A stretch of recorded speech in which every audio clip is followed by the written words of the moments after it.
Students, in this video we will discuss about the distance between two parallel lines. Now look at your book. It is page number 171.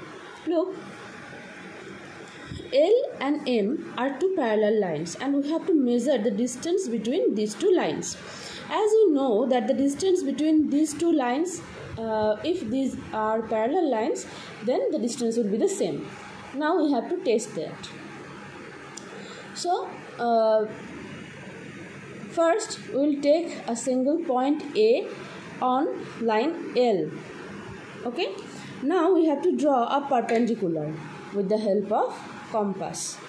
Now if we extend the perpendicular to meet the line M, it will dissect the line M at point D.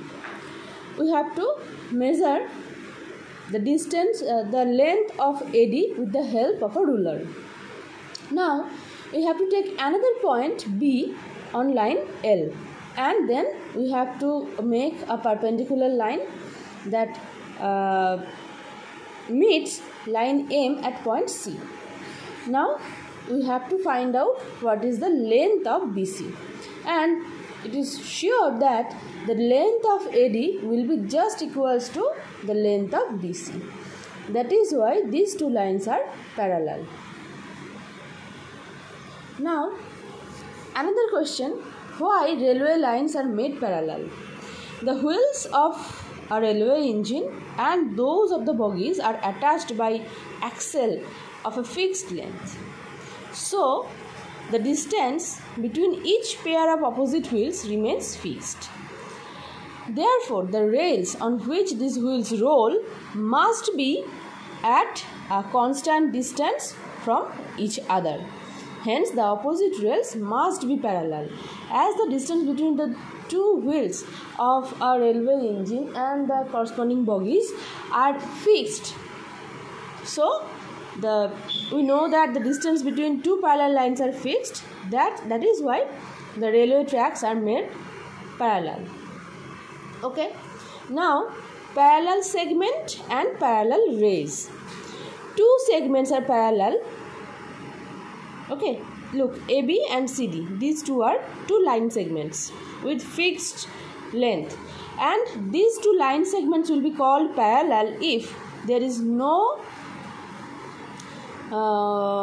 meeting point, there is no common point between them, and we have to consider the corresponding lines. If we though these are line segments, but if we make lines, actually if we extend these AB or CD and make them just like the properties of lines, if we can extend them from both the sides, and if then the distance between these two line segments or these two whatever line this called remains same, then only it will be designated as parallel line segment. Okay, we cannot judge these two line segments whether these are parallel or not unless we consider the corresponding lines. Okay, just like the line segments, two rays are parallel if the corresponding lines determined by them are parallel. Okay, and one segment, look, this is CD, one segment, and AB, this is one ray. This can be also parallel if the corresponding lines determined by them are parallel. Okay, so if look, there is another question. Now consider the following questions. If two line segments do not intersect, are they parallel? If two rays do not intersect, are they parallel? And if a ray and a segment do not intersect, are they parallel? Look at the solutions. We observe that the segment AB and CD do not intersect. AB and CD do not intersect, but the corresponding lines determined by them will clearly intersect.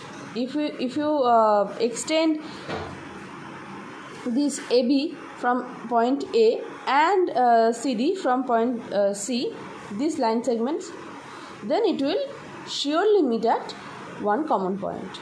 So we have to consider not only these line segments but also the corresponding lines determined by them.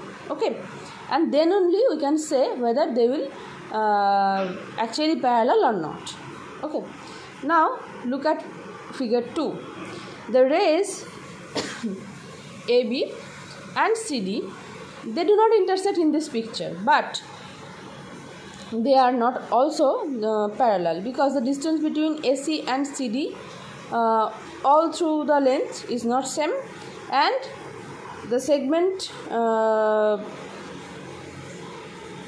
look at picture number 3. There is BA, and the BA is a line segment and CD is a ray, and these are not, though they do not intersect, but we cannot say that they are parallel. Okay.